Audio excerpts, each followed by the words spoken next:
Hi, this is Michelle Trinka. I'm presenting to you a pre-course lecture on congenital heart defects. I feel very strongly that you need to get this information, but it's a lot of information that I'm going to be partaking and giving to you. So I wanted to do it in integrity so that you can stop and start it, so when your brain turns to mush, you can come back to it as need be. I've provided you with a couple websites that work very well for giving you congenital heart defect information and explanations. I especially like the Johns Hopkins one because when you hover your mouse over the top of the picture of the defect, it shows you a normal heart. When you move the mouse away, it gets back to the other one, the defect you were talking about, and I find that a little easier to figure out as you're working through them. So, congenital heart disease. It's actually a very small percentage of the population. 0.7% of live births are pretty much the number that we'll utilize. I can't imagine that would be on a test, but that's just to give you an idea how small an amount of people that is. It is the major cause of death in the first year of life, excluding the preemies. The etiology is pretty much unknown. It's usually as the heart is developing in utero, and it's usually developed somewhere around the 8th week of life, so you don't even know you're pregnant most of the time by the time your heart is completely developed. But all it takes is one untwist or one twist in the wrong direction to come up with a congenital heart defect.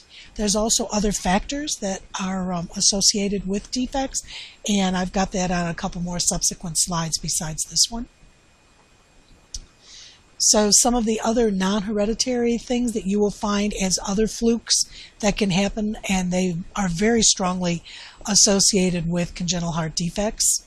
The three that I want to point out of all of these that we see the most often: charge, the top one, and vactural, the bottom one. Every one of the letters of that defect, of that syndrome, means something. They're a defect of some kind that the poor child's got. The other one that we see a lot of is DeGeorge syndrome, which is actually just a deletion of a piece of a chromosome.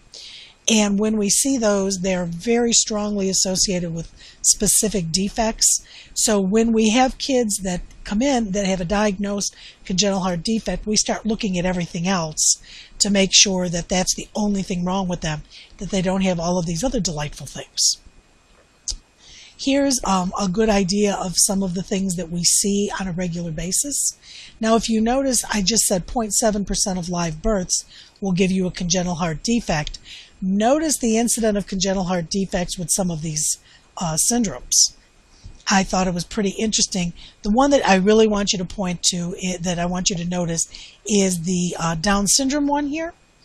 Remember, 0.7% of live, but somewhere between 30 and 50%, depending on what reference you look at, will tell you that they will definitely have a congenital heart defect.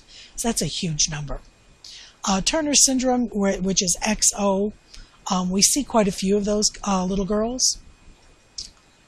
And when we talk about defects, the way we can figure out severity is how much blockage, how much problem with blood flows, what are the pressure gradients. Those kind of things are what it's all about. More of the same.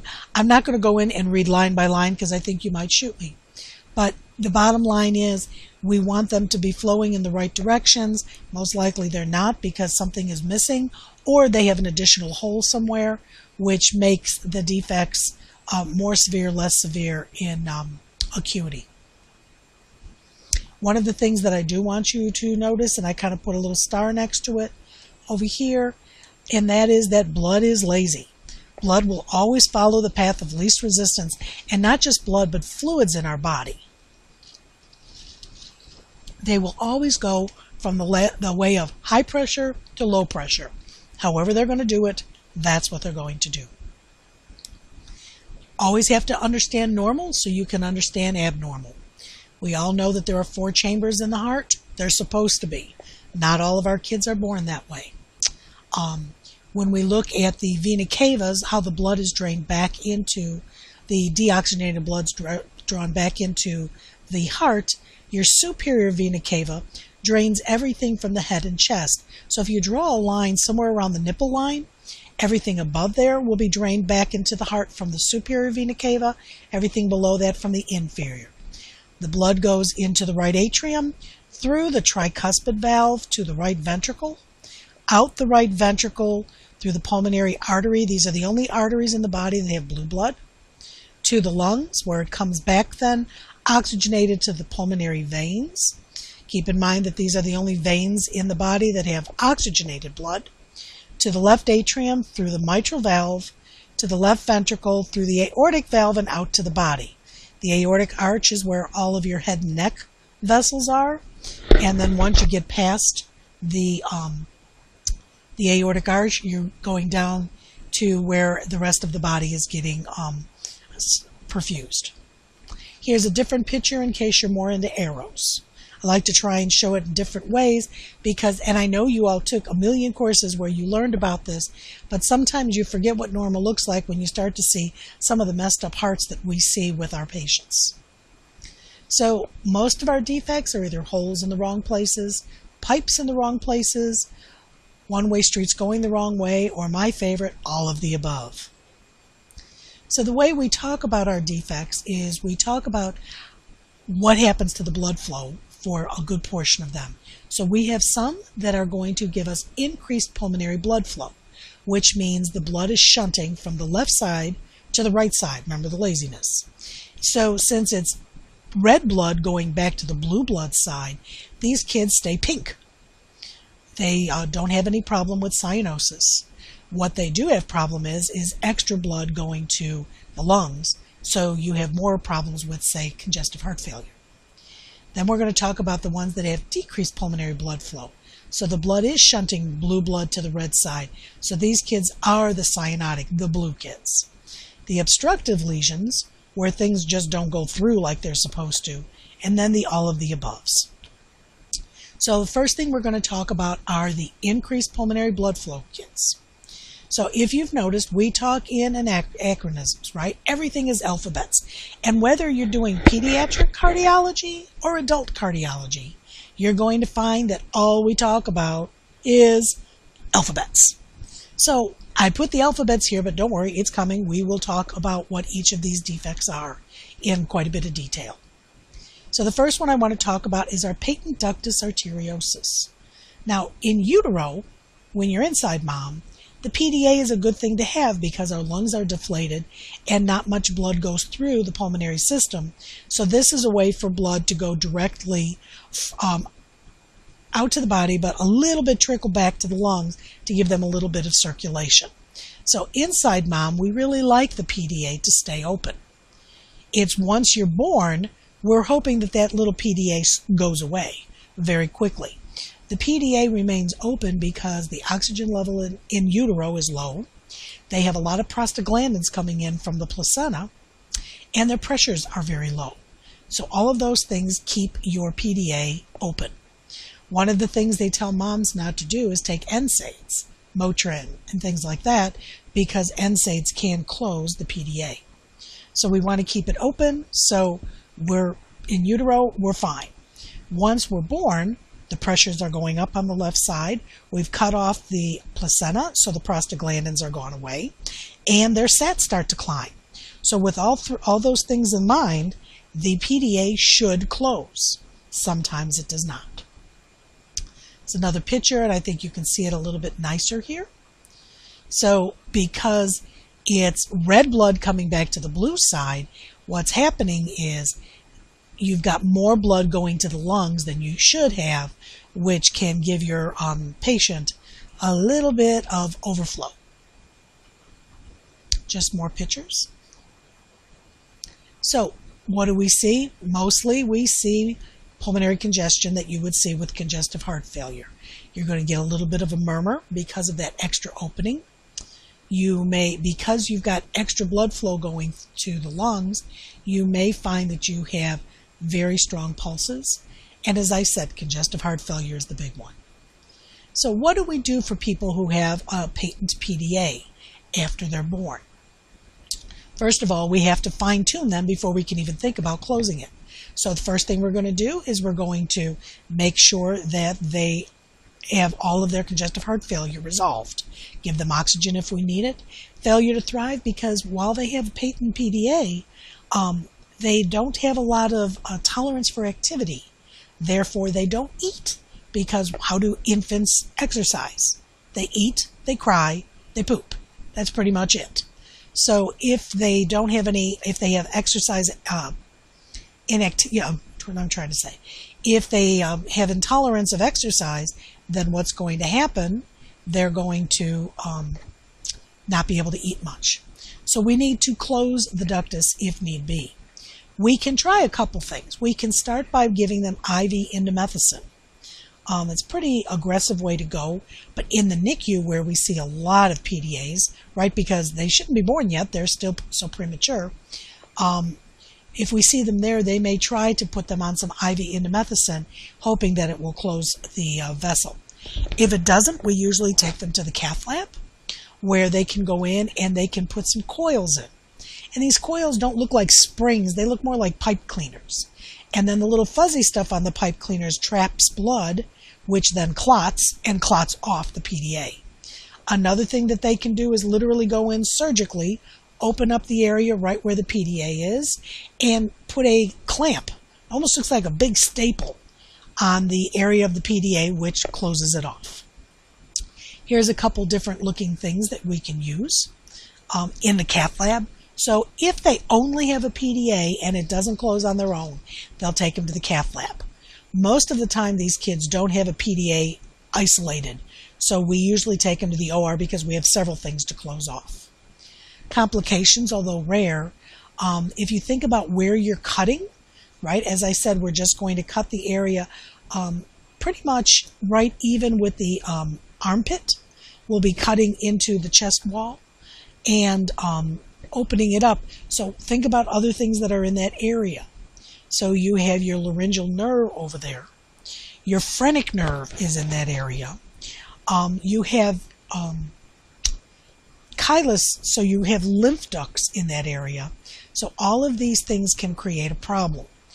As I said, these are very, very minimally invasive surgeries, so we very rarely see these complications, but on a rare occasion we may. The next defect I want to talk about is the atrial septal defect. So this is a hole between the two atriums. There's supposed to be a hole inside mom called your patent foramen ovale. And it's supposed to be there, and then once you're born and you take your first breath, that's a one-way door that slams shut and never reopens. But unfortunately, sometimes that one stays open, or there's other areas that can have an opening. For our purposes, outside of the land of cardiac, it's an ASD. We don't care where the hole is. We don't care what the name of the ASD is. It's a hole in the atrial septal wall. Period, the end. So once we have this hole, sooner or later we have to fix it, correct? So again, are you starting to see a common theme? All of the defects that give us increased pulmonary blood flow will have similar signs and symptoms. They all have murmurs. This one will give you a wide split S2, because since there's so much more blood going back to the right side, the tricuspid valve and the mitral valve aren't going to close at the same time. Again, poor feeding, failure to thrive. So with that will come irritability. So their heart is fast, their breathing is fast. Because remember what I said, their myocardium doesn't increase squeeze because it's immature when their cardiac output is down. So the way they get around that is they give you tachycardia. The tachypnea happens because of the CHF.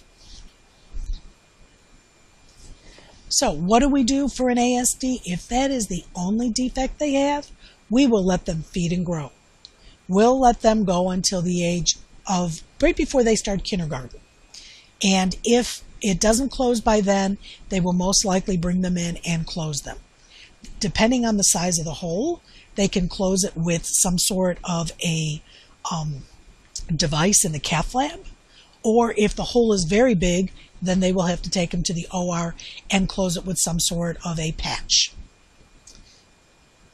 Here's a little picture of a graft, of a patch that you might see on an ASD closure. So once again, here's the different ways of looking at it. The bottom line is we want to close the hole between the atriums. By hook or by crook, we have to close it. Here's pictures of some of the different devices. I just think it's kind of cool to think that these things look huge, but if you think about the size of these hearts, right? Your heart is the size of your fist. We've talked about this before. So if your fist is the size of an olive, these devices are probably less than a half an inch in size. So needless to say, the objects may appear larger than actually seen. Post-op complications. So now if we had to actually go in and close that hole, which means we have cut into the atrial wall. So what's important about what's going on in the atrial wall? Well, the SA electrical conduction to the AV node is in the atriums. So what we may see, we might see some heart block going on. We might not have closed it all the way, and we might have a little bit of a leak. Because we have interrupted the electrical conduction system, we could have some dysrhythmias.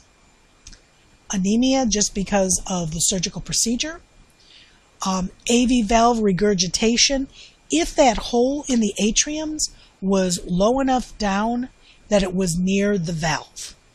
There's something called post-pericardotomy syndrome that they can have, which is very rare, and I really don't want to go into it, but if you should later on become a cardiac nurse, you can go back and look it up. If somebody really wants to know, give me a call. I'll be happy to explain it. The next defect along the increased pulmonary blood flow line is to have a hole between the ventricles. So a ventricular septal defect. So the only hole in place is between the ventricles right there. I think this is a little bit bigger VSD because unfortunately a VSD in you and a VSD in somebody next to you and a VSD in me, we all might have the exact same diagnosis, but our hole might be different sizes, which is going to give us different symptoms. Now remember when we were talking about the hole in the atrium, we said that they would leave that until they get to kindergarten age and see if it's going to close on its own. Unfortunately, down here, we cannot do the same thing because it's so close to the pulmonary artery and it gives us so much more of a blood flow up there that the body can actually start to develop permanent vascular changes due to the high amount of blood flow and pressures going to the lungs. So permanent changes can occur that we can't undo. Remember the word permanent means can't undo.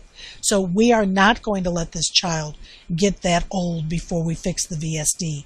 These kids will have their VSD fixed probably by the age of 6 months. Just other ways of looking at it. So if the VSD is small, they might be completely asymptomatic, but if it's larger, again, here we have our reoccurring theme, CHF, pulmonary edema. Every time we have something that increases pulmonary blood flow, one of our biggest side effects is going to be increased pulmonary blood flow. And I mentioned the long-term permanent effects, which will cause pulmonary artery hypertension. And if the vascular changes do occur, Dr. Eisenmenger decided to take credit for the vascular changes. He identified them first, so Eisenmenger syndrome is what we call it.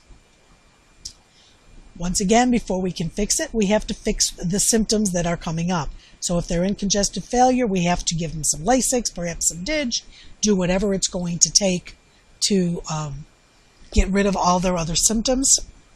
And then we're going to take them to the OR or to the cath lab. So what this first surgical procedure is, they literally put a band, like a rubber band, on the pulmonary artery. They can do this in the cath lab, and they can do it without putting them on a heart-lung machine. If they do this, it will buy them some time. Because now that we've banded the pulmonary artery, so we're saying, okay, we're forcing it so that the blood, let me go back and show you. So on this picture here, if we band this here and make this narrower, the blood that was lazy and trying to go up there, won't be able to because of the narrowing. So blood is lazy, but if it's too hard to get this way, it is going to go to the other side. So what will happen if the blue blood, is going to the red side? We've changed our type of a defect, haven't we? Not a type of defect, but we've changed. We're no longer going to be a pink kid. We're going to start to be a blue kid because we have blue blood going to that side if we put a PA band here. If they decide not to do that, but to just go in and close that hole off, then that won't be an issue with these kids. They'll just go in and close that off. Period, the end. Post-op complications, again, think about what we cut into. Since we have decreased, if they weren't banded and they just went and had the VSD closed, the body had been used to a large amount of blood flow going directly to the lungs, and now the blood flow has trickled down to a normal level. So the body doesn't understand that, and you may end up with hypertension as it's trying to acclimate to the decrease in flow going to the lungs.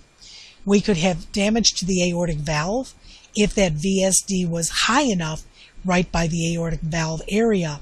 So when we closed it, it kind of pulled the valve a little bit off. Heart block, because we're cutting into the ventricle. The PAH I kind of mentioned. And we could have a little bit of a leak left because they didn't close the defect all the way down. The last of the increased pulmonary blood flow defects that we're going to talk about is an AV canal, an atrioventricular canal. It's actually pretty much a 3 defect in one kind of a thing. So when you have somebody with an AV canal, we already mentioned that these are the Downs kids, we are going to have a VSD, we're going to have an ASD. And depending on the severity of the AV canal, we either have one huge valve between the atriums and the ventricles, or we may have small pieces of not 100% functioning valves. So here's somebody who has like a minor version of an AV canal, big ASD, a VSD, but their valves are probably halfway decent. This is what they call a complete AV canal, the one on the right. If you notice that they have one huge valve, pretty much a big ventricle and a big atrium. This one, the complete AV canal, is definitely more difficult to repair than it would be if they had something like this over on the right side. Excuse me, on the left side. Signs and symptoms pre-op, same as all the other ones. We're going and having an increased amount of blood go into the lungs. CHF is our name game. Pulmonary artery hypertension, because we have so much blood going back to the pulmonary artery, because again, lazy blood, it's going to go this way. So we have so much blood going to the pulmonary arteries, we can have pulmonary artery hypertension. So again, we're going to treat it by getting rid of all of our pre-op symptoms of our CHF. Then we're going to take them to the OR. We have to close up the hole between the atriums, close the hole between the ventricles, and somehow or other, with that big, ugly valve, create a non-leaky mitral valve and not as much worrisome on the tricuspid side. The reason that there are no artificial valves for infants. The valve story doesn't start till you've got an adult-sized heart. So when you've got an infant, you're going to have to work with this. So that's where the skill of the surgeon becomes so important. And the better they are at doing these valves, the better off your patient is going to be when it comes to having a non-leaky, competent mitral valve. Postoperatively, some of that valve problem is going to be there. I have a friend who has a Down syndrome girl who had an AV canal, and her daughter is now somewhere around 18, and she has come back in for several revisions on her mitral valve over the years because it just doesn't work very well. But the problem is, if we should put an artificial valve in her, even though she is of age and her heart is big enough to take an artificial valve, the problem with artificial valves are you have to be on blood thinners for the rest of your life. Her daughter also has Down syndrome. Down syndrome kids are not known for being very agile. They're actually known for being a little on the clumsier side. So think about putting blood thinners in somebody who falls down. What's their chances of them having hematoma in the brain, huge bruising somewhere else? So for that reason, they try and keep them away from artificial valves if they possibly can, if they have Down syndrome. So once we have done the post-op care, actually this is talking about the surgery itself, where they're going to go in. Now it says they're deep hypothermic circulatory arrest. What deep hypothermia circulatory arrest means is we're going to chill this child down to the 60-degree Fahrenheit point, so that they really don't need a lot of blood supply anywhere, and then we turn the bypass machine off. So for all legal purposes, this child is legally dead. There is no blood going in their body, their brain is not getting perfused, their heart is not beating, because in order to do all of the intricate work that they need to do, the surgeon needs a completely bloodless field, so they do this with no circulation to the body. So once they go into the full circulatory arrest, it becomes a ticking time bomb, because you can only do this for so long before you start having brain issues. So again, the skill of the surgeon is what makes these surgeries. So if you're taking care of a postoperative AV canal, the things that you're going to have to worry about are going to be pulmonary artery hypertension is one of the biggies, because we've now fixed the amount of blood supply that is going to the lungs, which had been accustomed to much higher flows, much higher pressures. Low cardiac output syndrome is a problem because we've done a lot of cutting in the ventricles, and they're kind of stunned, and they don't do very good contractility for sometimes as much as 2 or 3 days. So that can be a problem. And we already talked about the mitral valve problem. Respiratory failure is simply because of all the other things that we've just listed. So that's the end of our increased pulmonary blood flow grouping. So now we're going to go on and talk about the defects that have a decreased pulmonary blood flow. So these are the blue babies. These are the ones that, because there's some problem going on the right side, blood does go from the right to the left, making the kid cyanotic. The first one that I'm going to talk about is the most famous of all of the defects. Back in the dark ages when I was in nursing school, this was the only defect I truly learned about, because it was one of the only ones that survived, because back in the day we didn't have infant heart-lung machines, so all we had were the kids that survived were kids who could survive without surgery. Tetralogy of Fallot is a procedure, is a defect that can survive with just a small surgical procedure if need be. Tetralogy means 4. So there are 4 defects with these kids. If you are going to remember any defect for NCLEX purposes, this is the one you want to know. I'm telling you, because maybe it's because all the people who write NCLEX questions are older than dirt like I am. We all know the TET. So Tetralogy of Fallot is the one that people will ask questions about. So there are 4 defects, as I just said, involved in this congenital defect. The 4 defects include a pulmonary stenosis. So it's number 1 here. So it's a very narrowed opening to the pulmonary arteries. They have a VSD, a hole between the ventricles. The aorta sits right on that hole that's opened. So it's kind of sitting right between the right and the left, not really knowing which way it wants to go. So that's why it's called overriding. It's like sitting on the fence post. I don't know if I should be on the right side or the left side, so I'll just sit in the middle. And then the last thing, because even in utero, the heart has had to work harder, the last thing we're going to see here is the thickened right ventricle, better known as hypertrophy of the right ventricular wall. So it's nice and thick because it's been working harder even in utero. Different picture, same defect.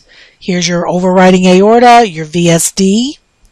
You've got your little bit narrowed here. And your ventricle is a little thicker than it usually is.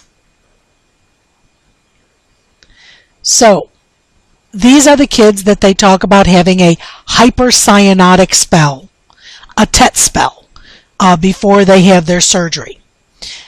Because they live with SATs in the low side, clubbing of the fingers, which is what you see here in the bottom of the page, is not uncommon to see. So what happens with these kids, let's go back to our picture. So here I've got a kid who's already got blue blood going out to the body, right? So instead of having normal SATs, 94 to 99, these kids may sit at a SAT of 90. And then something gets them going. Either, they have an IV started on them, mom leaves the room and they're all upset.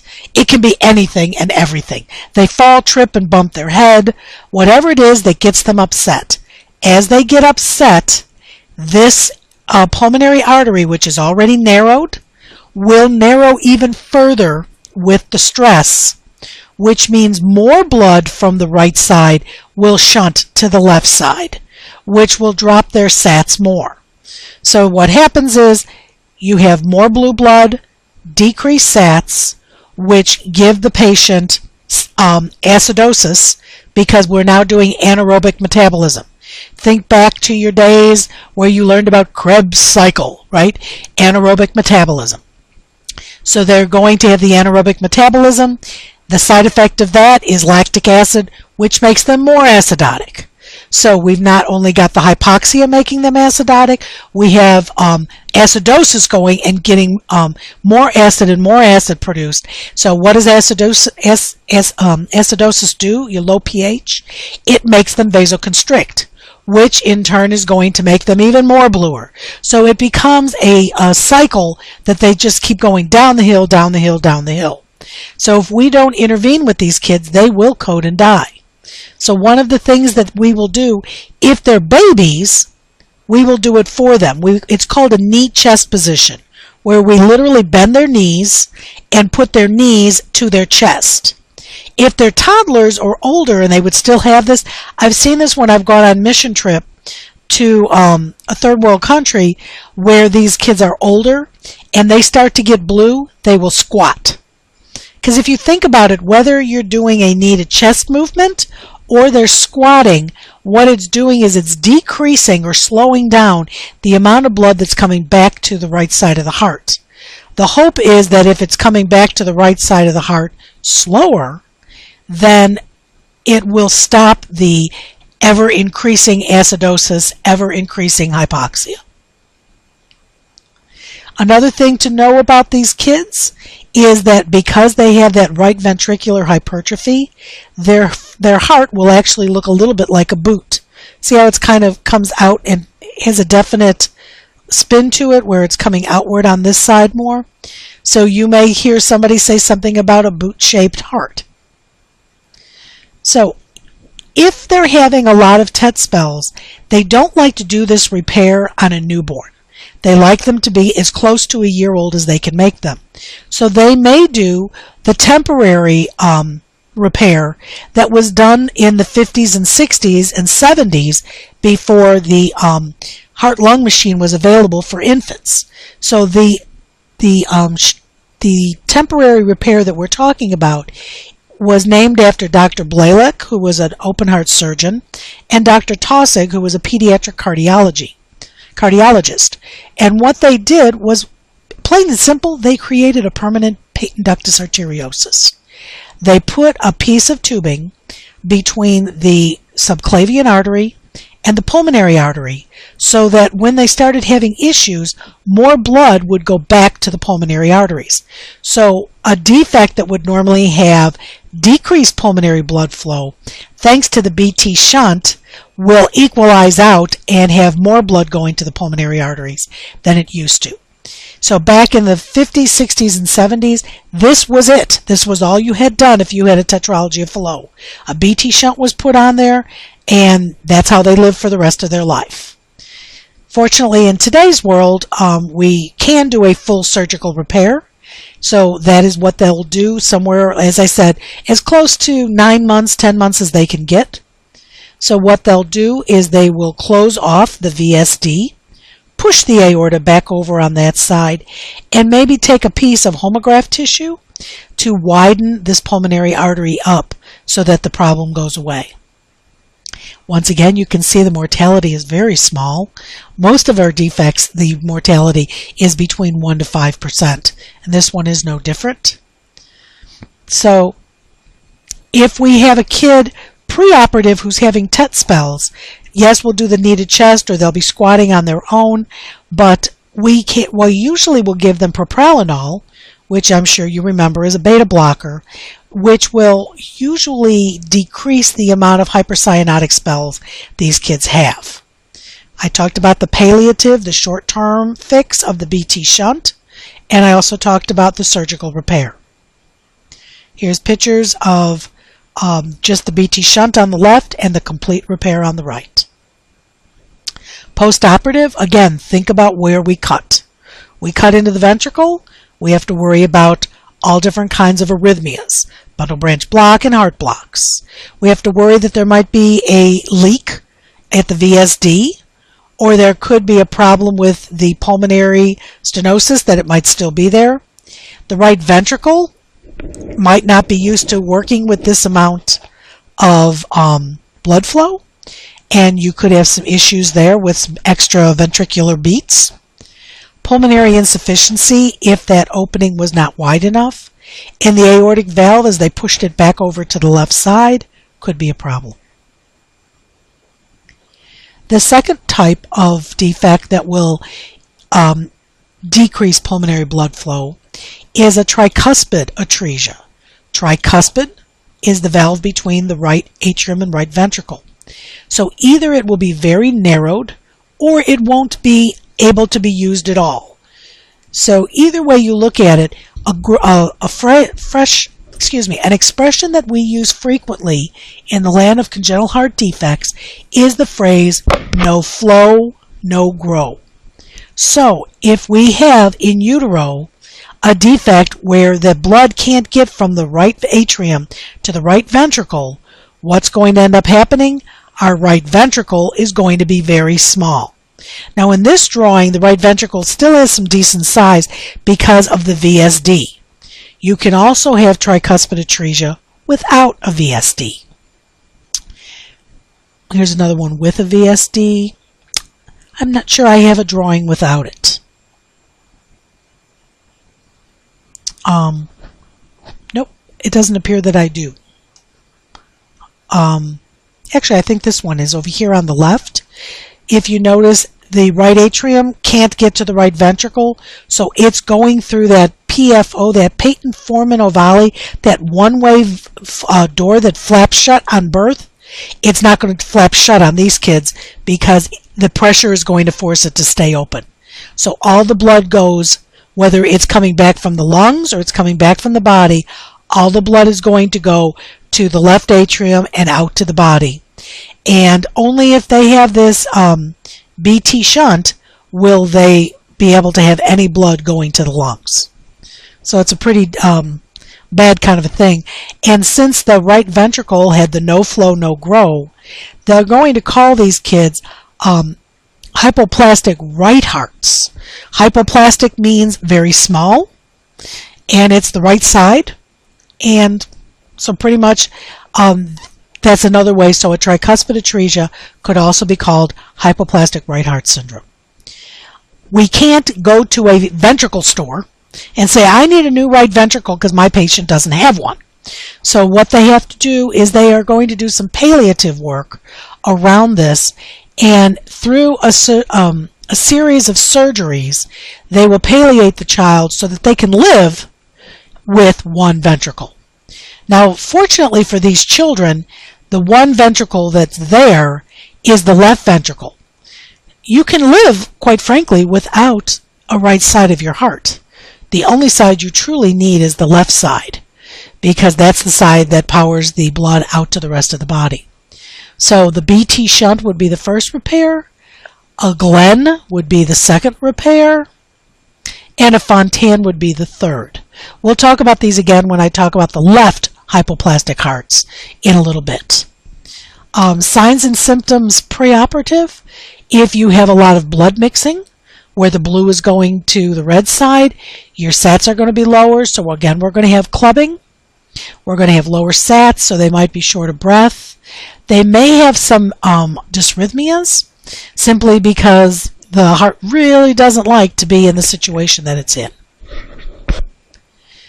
So as all the others, preoperatively, we've got to stabilize them out. So one of the things we're going to do for these kids is we want that PDA to stay open till we go in and give them that BT shunt, which is a permanent PDA. So what we're going to do is we're going to give them the prostaglandins. We can give them fake prostaglandins that are just like the prostaglandins that were coming from the placenta. So if we give them prostaglandins in the pre-op period, it'll maintain that PDA open. Once they go to the OR and they get the BT shunt put in, we can turn off the prostaglandins at that point. They'll come back in a few months for the bidirectional Glen, and they'll come back in 2 or 3 or 4 years for the final part, which is the Fontan.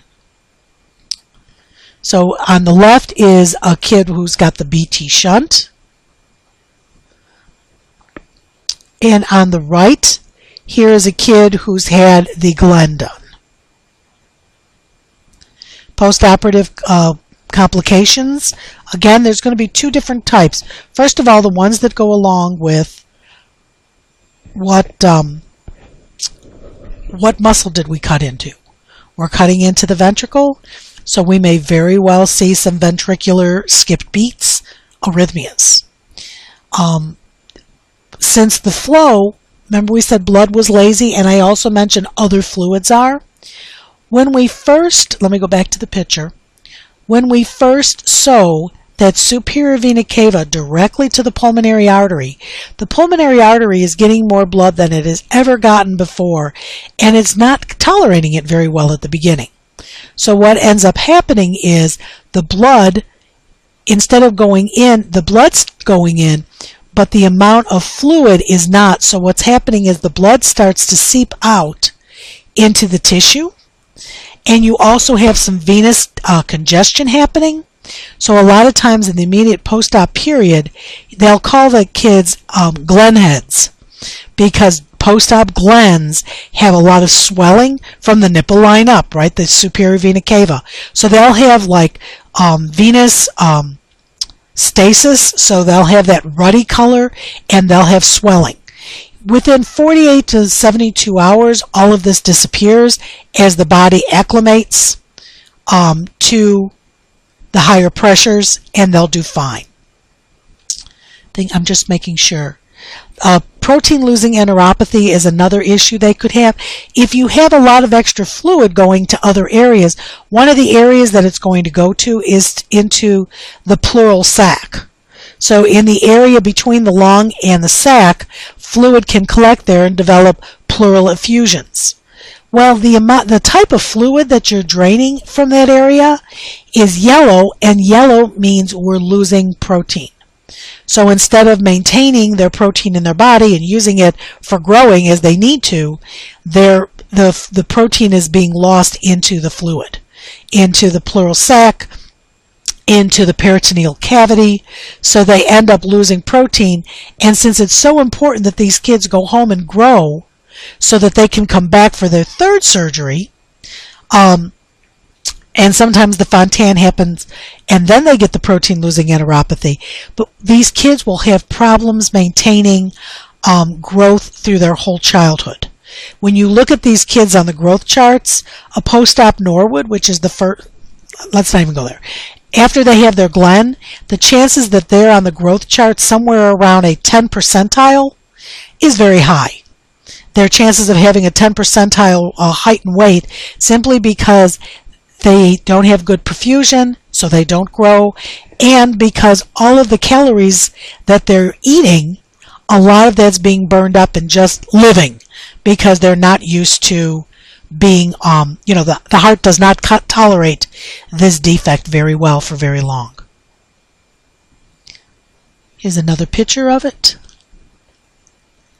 So here's a good picture when there is no VSD. So if you notice, this time round, the problem, instead of being a tricuspid atresia, is a pulmonary atresia. So the atresia was at the pulmonary valve. And I think it's a really good indicator. Look at the size of that pulmonary artery.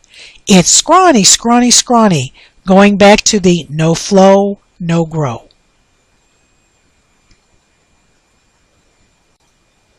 At this point, we're going to go on to the next group of defects called obstructive lesions. So these are lesions, and actually, I apologize, but the slide from the previous that I just looked at, the pulmonary valve stenosis, is actually under the obstructive lesions. Somehow or other, it's snuck up ahead of this slide. But with the obstructives, it's when we have valves that are either very narrow and very poorly, maybe rigid, so very little blood can go through, or they're not patent at all. They're not open at all. Another one that we're going to talk about that goes along with the same thing, obstructive lesion, is something called a coarctation of the aorta. So your aorta, right, when you hit the aortic arch, it should be very nice and fat all the way down. But there are some kids who have a narrowing, and it's usually right here. And I don't know if you can remember back to previous defects that we've already talked about in the last half hour or so, but there was one called a PDA, right? It was the first one we talked about. The PDA is actually right here. Before it closes, this is where it would be. So if there's a coarc, it usually happens right around the same spot. So you're thinking, okay, it's a narrowing. Well, we can do good things there.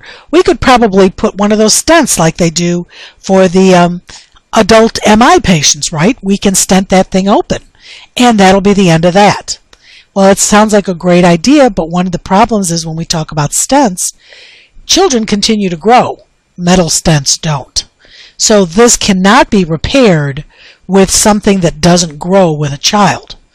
So what ends up happening is we can try and go to the cath lab and blow a balloon up in here and dilate it and hope for the best.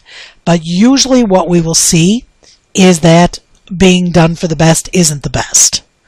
They end up having to go back in and do some sort of a surgical repair there because it just doesn't stay open when they use the balloon on that. So what they do is we have to figure out something to keep this area open wider. Another defect along the same lines as the coarctation of the aorta is the interruption of the aortic arch. So over here on the left is a normal aortic arch, and over here on the right is literally the aortic arch just kind of stops, and it doesn't go out to the body with it where it should. As you can see, it does here over on the normal side on the left side. Mentioned the stents, thought I'd show you what they look like. If they put a stent in a child, it doesn't grow, so as the child grows, what is helpful to a child today might be lethal to a child in 6 months to a year because it doesn't grow. So we always know that if a stent is put in a child, they will be coming back to either the OR or the cath lab to have that stent removed and something else done. But if a child's born very, very premature or very small and they're really worried about having them tolerate surgery, the stent will buy us a few months until they're a little bigger and could tolerate the procedure better. Whether it's a coarc or an interrupted aortic arch, their symptoms are going to be very similar. Since the blood can't get through the coarctation or the interruption of the aortic arch, it's going to back up. When it backs up, we're going to end up with congestive heart failure. Since the blood is not getting out to the body because of the narrowings, we're going to have decreased cardiac output. The blood is staying on the right side of the heart, but it's not getting out to the body. So there won't be any blueness because there's no blue to the red side. It's all red to the blue side. Since both of these things will give circulation to the area of the head and neck, but not the lower extremities, this is something that we can diagnose ourselves as nurses. If we do a blood pressure on all 4 extremities and we notice the arms are about 20 millimeters of mercury higher than the legs, that's a real good indicator that something's rotten and this coarc or this interrupted aortic arch is here and doing evil things. Just like all the others, we're going to start by stabilizing them out before we can take them to the OR. So if they go and they take them to the OR as a coarc, they don't need the heart-lung machine. They can actually do the surgery just from the outside.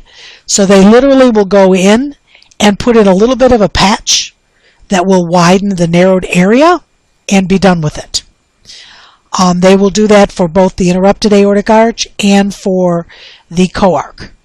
As I had said earlier, they can try going to the cath lab and try balloons or whatever, but that's only for the coarc, because the interrupted aortic arch has to have some sort of a patch because it's completely interrupted and not connected. So for that surgery, we're just going to go in and put something that will connect the aorta back to the descending aorta. So with a coarc, here's an attempt with a balloon, but here's the surgery where they actually went in, cut out the narrowing, and sewed the two wide pieces together. The interrupted aortic arch, the same kind of a thing. We're going to put an anastomosis in here so that the aortic arch, the blood can go very quickly and without issue from the head neck vessels down into the inferior aortic arch, the descending aortic arch. So postoperatively, since we've been messing with the aorta, if you'll recall, on your aorta are things called carotid bodies. Carotid bodies, when stimulated, will create renin, which is one of the most potent vasoconstrictors our body makes. So when you have coarcs and interrupt aortic arch surgical repairs, you have to worry about severe hypertension in the post-op period.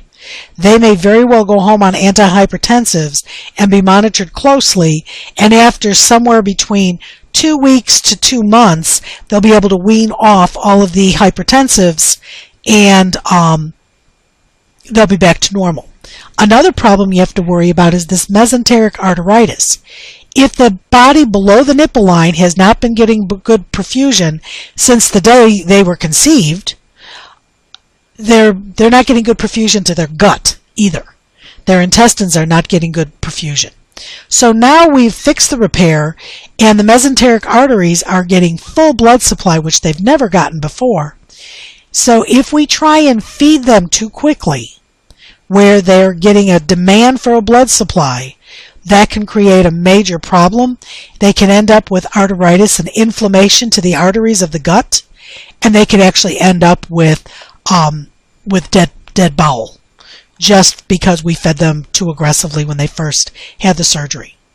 Paralysis isn't also a possibility. I have never heard anybody have that issue in the 20 years that I've been taking care of these kids, but it is a possibility. The mesenteric arteritis is something that I have seen a couple times, but again, very infrequently. The next stenosis I want to talk about is your aortic stenosis. So down here at your aortic valve, it's not working very well. So the blood can't get out, so what's happening here? Remember what we said, no flow, no grow. So it will continue along this path. So what might happen is, since it can't go any further and it's backing up, we could have issues with our left ventricle, but most likely it's just backing up from the left atrium back to the lungs. So again, we're going to have pulmonary congestion, congestive heart failure, and since the blood can't get out to the body, we're going to have problems with low cardiac output, hypotension, and just poor perfusion to the extremities. Different types of stenosis, I don't think you really care. If you go into craziness in the land of cardiac, all of this will become very important to you, but for right now, aortic stenosis is aortic stenosis. That's what you need to know. So what we have to do is we have to fix this, right? So once we have it and no blood is going out to the body, we have to figure out how we're going to do it. We can try going in there and breaking open the valve. We can try and go in there and go with a balloon. Neither one necessarily is going to do what it needs to do. Balloon, again, can work for a short time, and then the next thing you know, you have aortic insufficiency, the valve has had a tear and is not working right, or because they go in through the groin, they may end up with decreased pulses to that groin that they went into and having poor perfusion. There's different areas, as we mentioned before, that aortic stenosis happens. Depending on where it is going to depend on the repair work that we are going to do for these kids. There's a Ross, there's a Kono, named after, of course, Doctors Ross and Kono. The bottom line is what they would do with these kids, because again, there's no valve store for newborns. So what they will do for the interim is, since the pulmonary valve works fine, the aortic valve doesn't, what they will do is they will cut the aortic valve out that's no good and throw it away. They'll go over to the right side, cut out the tricuspid, so the tricuspid to the bad area and where the aortic valve was, and either put no valve where the tricuspid valve was or put some sort of a pig valve there. And the kid will survive for quite a long time this way. What we will see them do is it gets them through puberty and it gets them through high school and possibly even college before that tricuspid valve fails, because it's not meant to be a high pressure valve. But the plus is it got the kid through everything he needed to do as a child. Usually by the time they're 18, they're not doing a lot of contact sports anyways, so it's not that important that we now replace the defective tricuspid valve that's in the aortic spot with a fake valve. Remember I said fake valves require blood thinners for the rest of their life. Well, they've made it through puberty. They're now an adult. They can handle it. So that's where the Ross-Kono surgical procedures become very helpful. Lots of different pictures of the procedure. Okay, we're on to the big ones, the complex lesions, the all-of-the-above lesions, the ones I like to call the Cadillacs and the Lamborghinis of congenital defects. So again, here we have all of our alphabet soup. We'll talk about them one at a time. First one I want to talk about is transposition of the great arteries, sometimes called transposition of the great vessels. So instead of TGA, it might be TGV. So what happens is, remember I said at the very beginning, these are the only arteries in the body that have blue blood. These are only veins in the body that have red blood. Well, in utero, as they were developing, their aorta and their pulmonary artery got mixed up and didn't untwist the one time they were supposed to, and they ended up on the wrong side. Now, it doesn't sound like that big a deal till you start tracing the blood path through these defects. So we've got the blood coming back through the vena cava, going to the right atrium, this is the blue blood, going out the right ventricle, going out the aorta to the body, coming back through the vena cava, to the atriums, to the ventricle, and out to the body. So this side, things get bluer and bluer and bluer. Let's try the other side. So we have the blood coming back to the lungs from the left atrium to the left ventricle, blood going right back to the lungs again. So we have two potentially closed systems where they're going on their own little way.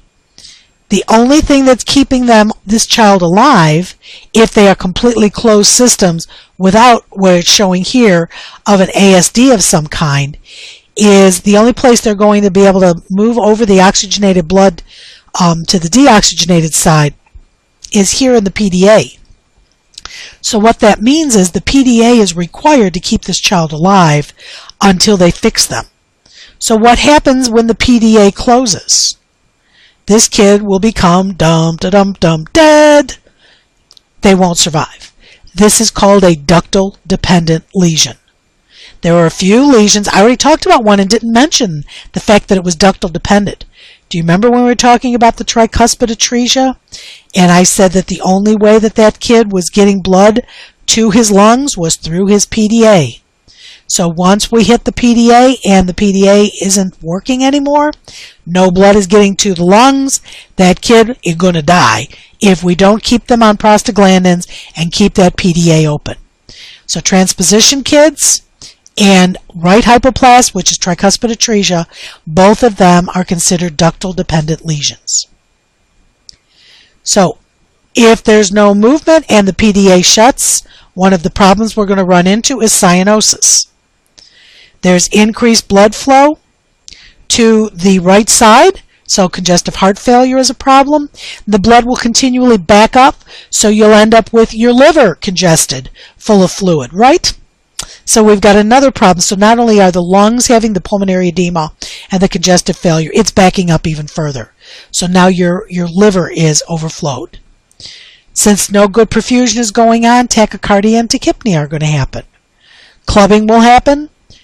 Blue upper and pink lower. Does that kind of make sense? Well, it makes sense that we're going to have blue upper.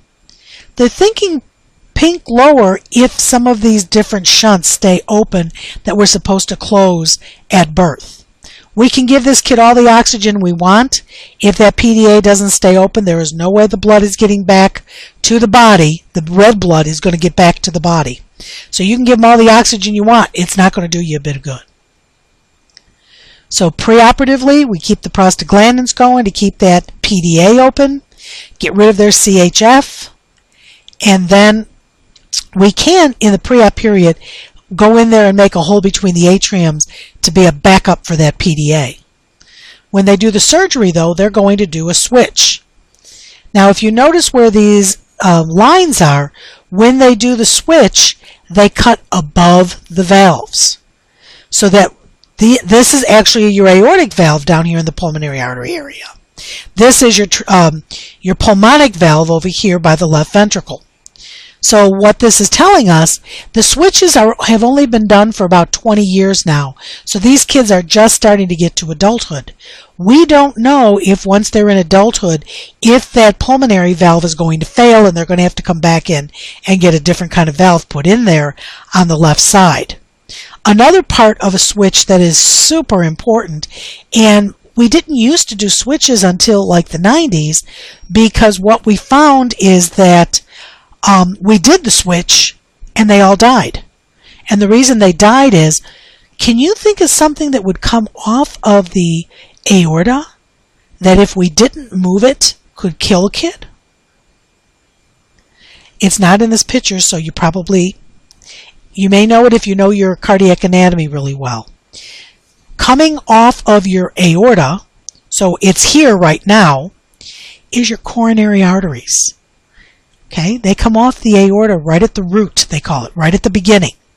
So when they do the switch, something they also have to move is they have to take the coronary arteries off the right, off of this part over here in the right ventricle and reimplant them over here. So they're coming off the new aorta over here in the left ventricle. And if you think about the fact that this surgery is done within the first week of life, when their heart's about the size of an olive, how big do you think those coronary arteries are? I'm saying about the size of a thread. So we've got a kid who's got vessels the size of a thread that we're reimplanting. So what do you think is going to happen if that kid's coronary artery is kinked? He's going to have an MI. Now, can an infant look at you and say, I feel like there's an elephant sitting on my chest? Of course not. Think about our usual indicators for an MI. They're usually EKG patterns, troponin and CKMBs, right? Well, we just chopped this kid's heart open. Do you think the troponin and the CKMBs are going to be elevated anyways? You betcha. So it is no longer a good indicator. So the only thing we truly have is monitoring ST segments. So these kids in the immediate post-op period must have their ST segments monitored to be sure that the surgeon didn't leave any kinks in their coronary arteries. Long term, as I said, we don't know what's going to happen to that valve. If they're going to have to come back in and have that valve replaced when they get older. The next one we're going to talk about is pulmonary venous return in the wrong place. Just as we can have the artery side get messed up, we can have the vein side get messed up, because the pulmonary veins are supposed to go into the left atrium. But if they decide to hang with all the other veins in the body, instead of the red blood going back to the left atrium, it's going to go somewhere else, which is what anomalous means. So the pulmonary venous return that should be coming back to the left atrium is now going elsewhere in some other veins in the body. So here is one version that the pulmonary veins have merged with the innominate vein, which is not a bad way to go because it's pretty darn close to the heart itself. It's going right next to and fusing with the superior vena cava. So if it's actually doing that, we've got a good chance. Now, when you're talking anomalous pulmonary venous return, we can either talk total, as in all the pulmonary veins are jacked up and go in the wrong place, or we can talk partial. What we see more of is total. So we call these kids total veins. So when we get a TAPVR, what we have to find out, and it's not us, it's the docs, either by sono or by cardiac cath, where are those pulmonary veins? Have they connected, as in this picture again, where they've connected with the innominate vein? Have they connected into the right atrium with the coronary sinus, which is where the coronary veins drain back into the body?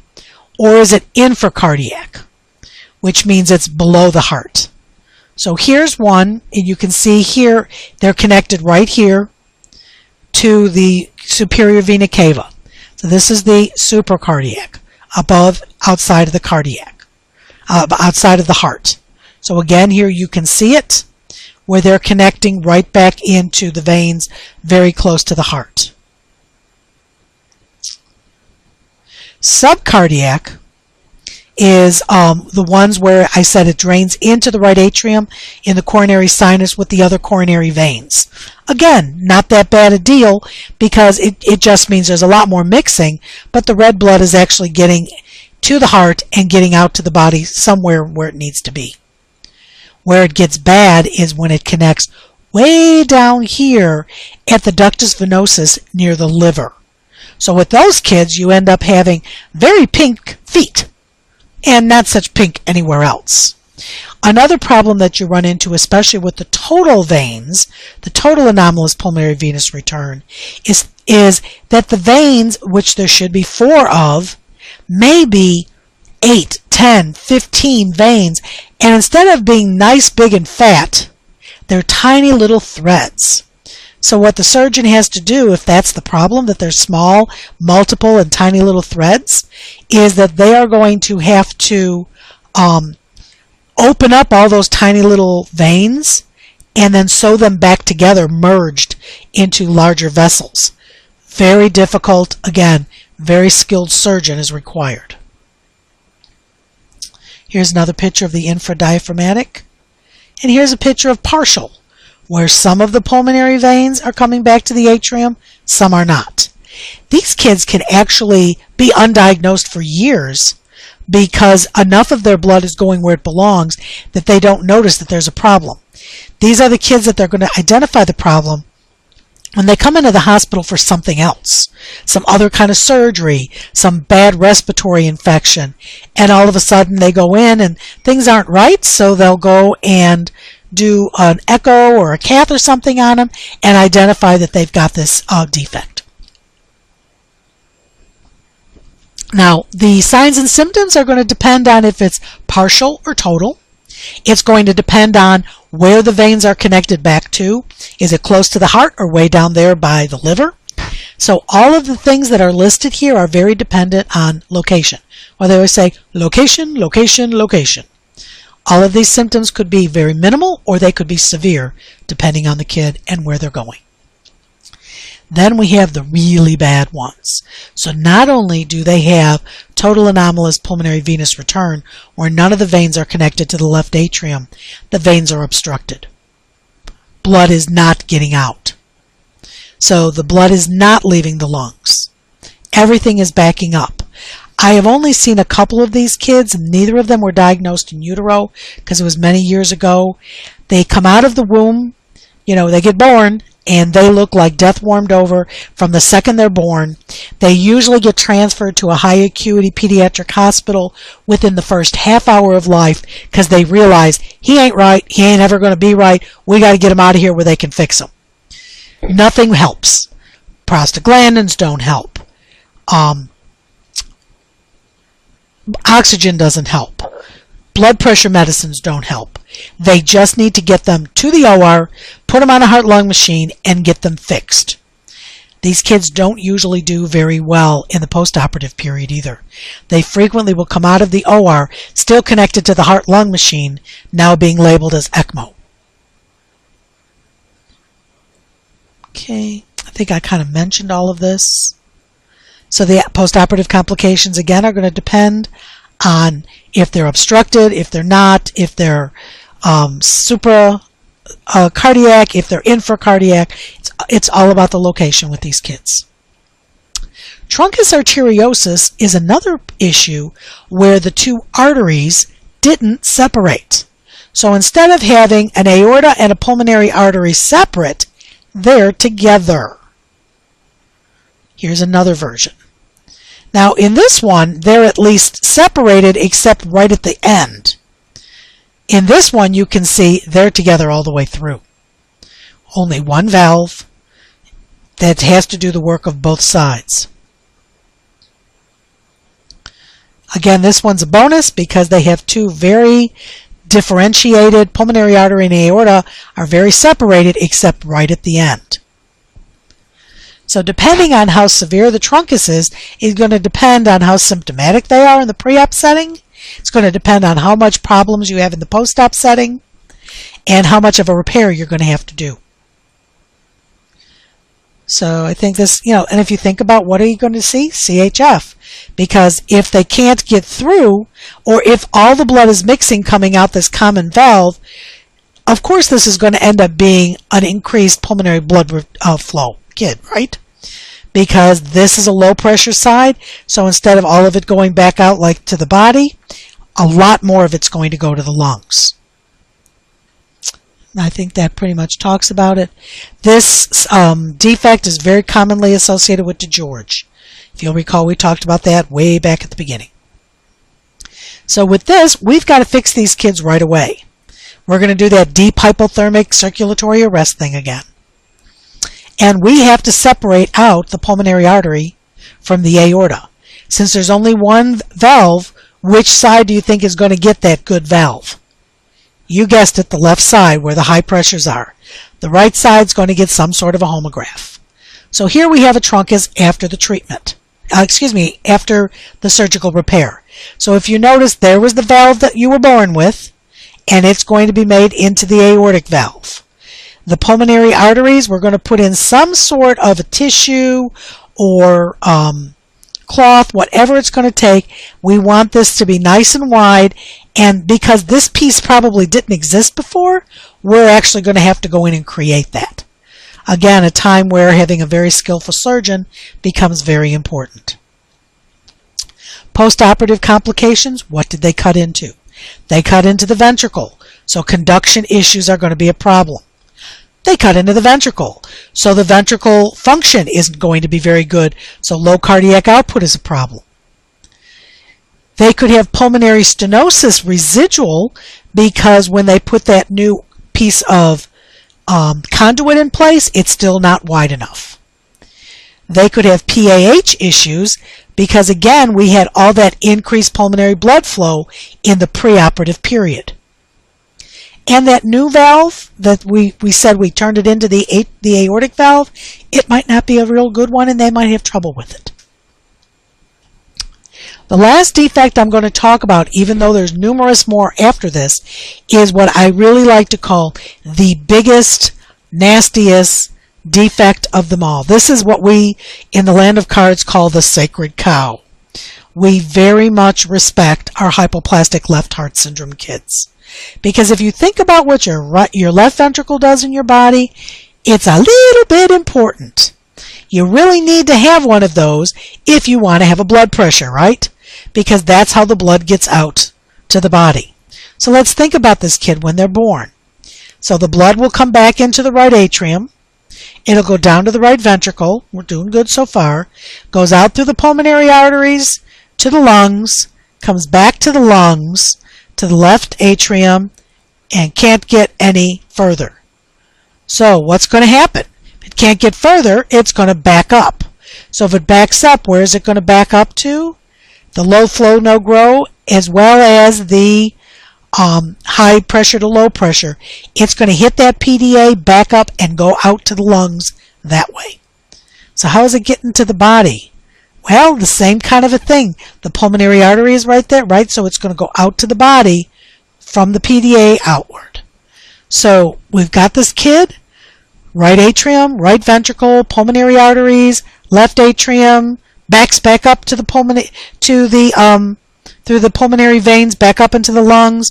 So the only way it's getting to the body is through that PDA. So guess what happens if the PDA shuts? You know it. This is another one of those ductal dependent lesions. This is the only one left of all of our defects that we give the family this type of a choice. They can do, number one, take their child home, love him a lot. When the PDA closes, their child will die. The end. Number two, take him home with a stent in the PDA so it can't close, and they sit on the transplant list. Infant hearts are far and few between. They might be on that list for months upon months, and in the meantime, they're working with a body who's not getting good perfusion because you only have the right atrium, the right ventricle, I mean. We can do option 3, which is our traditional 3-surgery approach.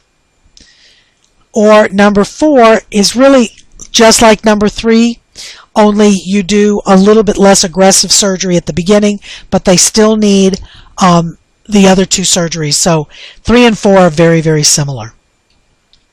So here you are at birth, and as you can see, we have a nice big right ventricle and a very scrawny left.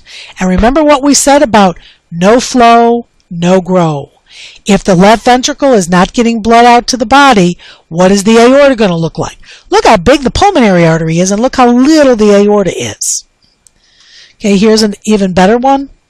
So you can see how not only is the left ventricle hypoplastic, so is the aorta, right? No flow, no grow. Even better one. So you can see the difference. So how are we going to get this kid fixed so he can live a life?